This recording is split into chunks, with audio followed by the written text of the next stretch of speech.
अच्छा बेटा, बिस्मिल्लाहिर्रहमानिर्रहीम। पैरामीटर कॉलिंग मेथड, हाँ। पैरामीटर कॉलिंग मेथड्स क्या हैं कि जब हम कोई फंक्शन या प्रोसीजर लिखते हैं तो इस फंक्शन और प्रोसीजर के अंदर we need to write down the parameters. हाँ, सपोज किया कि I am writing a function और प्रोसीजर जो भी ले लिया मैंने सपोज किया कि प्रोसीजर बनाया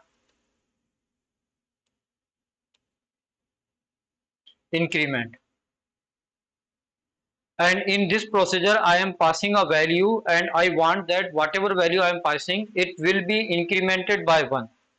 ठीक है, तो कोई भी मैं वैल्यू पास करूं तो ये क्या हो जाए, ये इंक्रीमेंट बाय 1 हो जाए। तो मैंने इसको पास किया एक वैल्यू इंटीजर। ठीक है, अब ये क्या कर रहा है, ये कर रहा है num is equal to num plus 1। और ये ये हो गया एंड प्रोसीजर। ठीक है भाई। अब क्या हुआ है कि मैंने इस प्रोसीजर को कॉल किया, मैंने कहा कि मेरे पास एक वेरिएबल है डिक्लेयर एक्स इंटीजर। ठीक है, हमने कहा कि भाई इनपुट एक्स, और फिर हमने कह दिया कि कॉल इंक्रीमेंट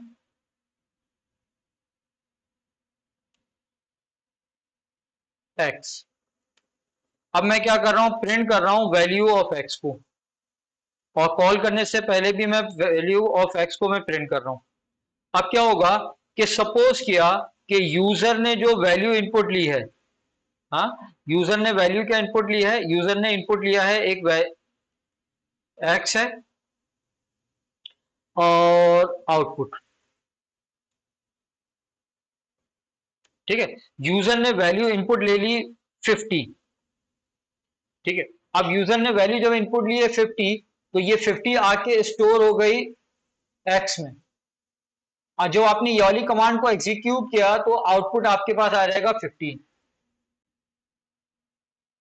ठीक है, फिर उसके बाद क्या किया आपने, इसको कॉल किया इंक्रीमेंट को, तो ये 50 चला गया यहां पर। इसने क्या किया, इस 50 को इंक्रीमेंट कर दिया। अब ये कितना हो गया 50। अब मैं इसको कॉल कर रहा हूं, तो अब ये डिपेंड करता है कि after calling the procedure what will be the value of x. अब we have two options. One option is that when we are passing this x to a procedure, the whatever is done with this variable in the procedure will automatically be available in will automatically available over here।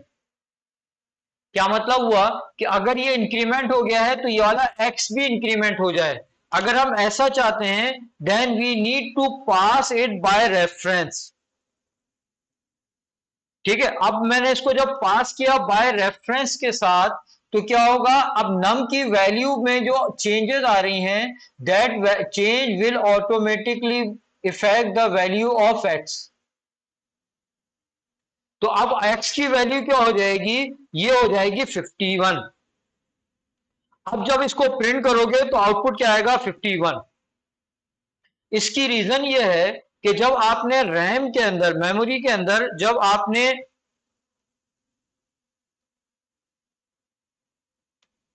इसका variable बनाया था x का, तो हो सकता है x का जो वेरिएबल बना हो वो लोकेशन नंबर 1 2 3 3 पर बना हो। आपने जो वैल्यू इसके अंदर स्टोर कर दी वो कर दी आपने 50। अब क्या हुआ है कि जब आपने बाय रेफरेंस किया है तो ये एक्स नहीं जा रहा है वहां पर, वो क्या जा रहा है, यहां पे पास क्या हो रहा है, ये एड्रेस पास हो रहा है। अब जो भी चेंजेस हो रही हैं नम में, तो वो बेसिकली वो चेंजेस कहां पर हो रही हैं, डायरेक्टली इस एड्रेस के ऊपर। और ये एड्रेस पॉइंट कर रहा है किसको, एक्स को। ठीक है ना, तो जो भी आप चेंजेस कर रहे हो डायरेक्टली इसके ऊपर इफेक्टेड हो रही है और आप इसे प्रिंट कर रहे हो। एक हमारे पास अलग से प्रोसीजर है, उसको हम कहते हैं, सपोज कि हमने बना दिया एक प्रोसीजर डेक्रीमेंट। इसको भी हम नम पास कर रहे हैं, लेकिन यहां पर हमने क्या लिखा है, बाय वेल।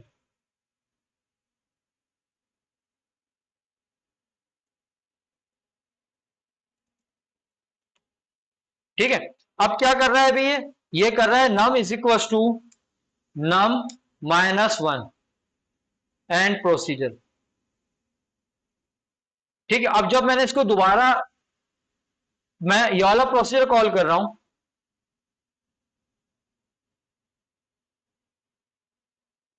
ठीक है, तो अब जब मैंने इसको कॉल किया है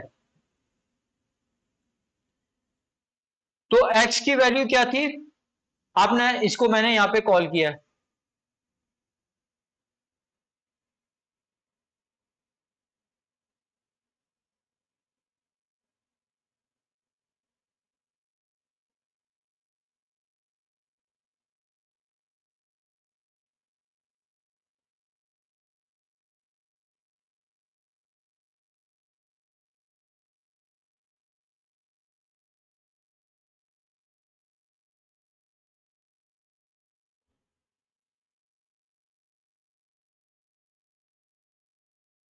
ठीक है।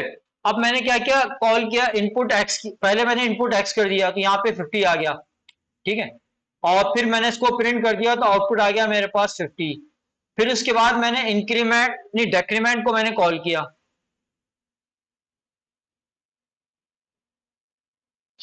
ठीक है, तो ये 50 कहां चला गया, इधर चला गया, इसकी वैल्यू डेक्रीमेंट हो गई। लेकिन जब ये डेक्रीमेंट होगी तो इसका मतलब ये हुआ कि आपके पास ये जो मेमोरी है, इस मेमोरी के अंदर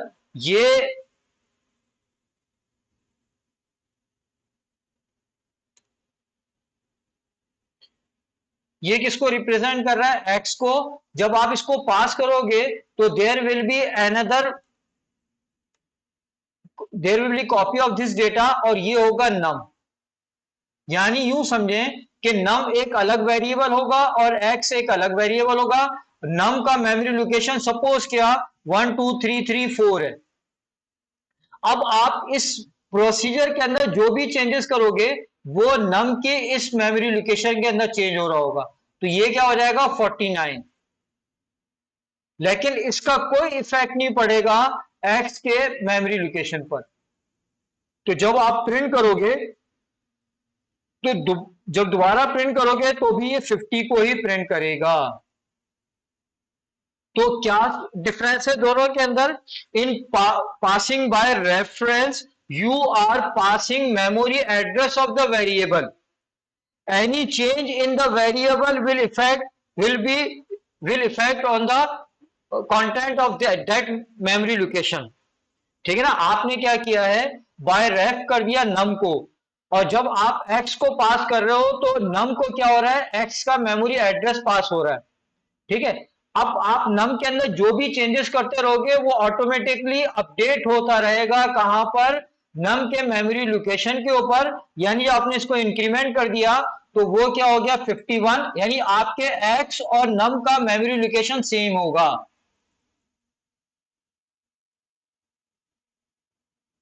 अभी दिखाता हूं, ठीक है, ये हो गया। और अगर आप पासिंग बाय वैल कर रहे हो तो उस मेमोरी लोकेशन, वो मेमोरी लोकेशन पास नहीं हो रहा है, उस डेटा का की कॉपी पास हो रही है। अब अगर यहां पर आप कोई भी चेंजेस करोगे तो वो चेंजेस न्यू लोकेशन के ऊपर हो रही होगी, जो आपने कॉपी की है उसके ऊपर चेंजेस हो रही होगी, ओरिजिनल डेटा के ऊपर इसका कोई इफेक्ट नहीं पड़ेगा। अब देखिए ये आपके पास स्पेसिमेन पेपर में ये क्वेश्चन आया। इस क्वेश्चन के अंदर क्या कह रहा है कि parameter x is used to pass data to procedure my procedure in the following pseudo code, x is equal to 4 call my procedure x output x, ठीक है। और प्रोसीजर इसने बनाया माय प्रोसीजर, ये जो माय प्रोसीजर की definition ये लिखी हुई है, डिक्लेरेशन ये डेफिनेशन ये लिखी हुई है, क्या लिखी हुई है भाई, procedure my procedure x integer, इसके अंदर एक और वेरिएबल डिक्लेयर कर रहा है जी। ये वेरिएबल जो इनसाइड इट डिक्लेयर हो रहा है इसको हम कहेंगे कि ये क्या है भाई, आपका लोकल वेरिएबल है, और यहां पे जो है वो ग्लोबल वेरिएबल है, ठीक है ना, ये लोकल वेरिएबल है और वो ग्लोबल वेरिएबल। अब क्या हुआ है कि अगर आपने बाय रेफ किया तो क्या होगा कि एक्स के अंदर ये जो चेंज हो रही है इसका इफेक्ट यहां पर भी पड़ेगा। तो 4 है, आपने 4 पास किया, नीचे यहां पर 4 आया, ये 4 इंक्रीमेंट हो गया, तो ये क्या हो जाएगा 5।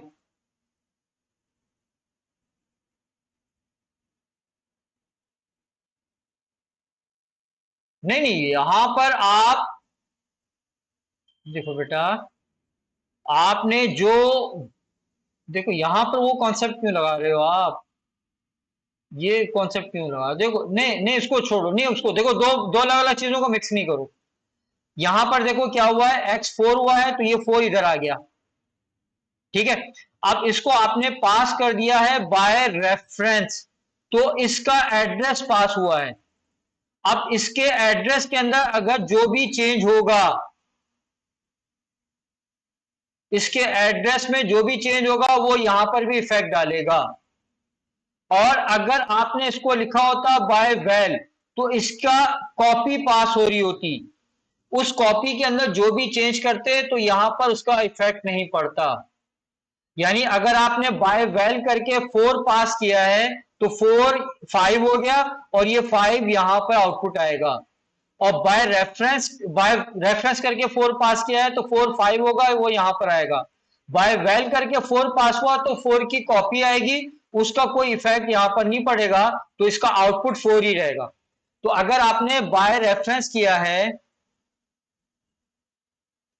तो आउटपुट वैल्यू क्या हो जाएगी 5, और बाय वेल किया है तो 4 होगा।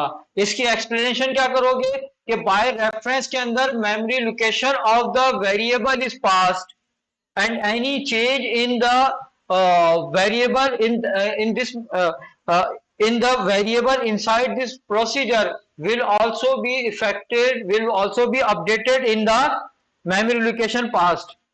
और बाय वेल के अंदर क्या लिखोगे, the copy of the data is pass, if there is any change in the data it will not effect on the original data. ठीक है, इज इट क्लियर? चलो, अच्छा ये क्या कह रहा है कि इसके अंदर दो और फीचर हैं मॉड्यूलर अप्रोच के लिए। एक तो इसके अंदर आपने प्रोसीजर बना लिया है, एक आपने इसके अंदर लोकल वेरिएबल लिए हैं, ग्लोबल वेरिएबल लिए हैं, ये आपके दो। चलो बच्चों, ठीक है बच्चों, हाँ हाँ।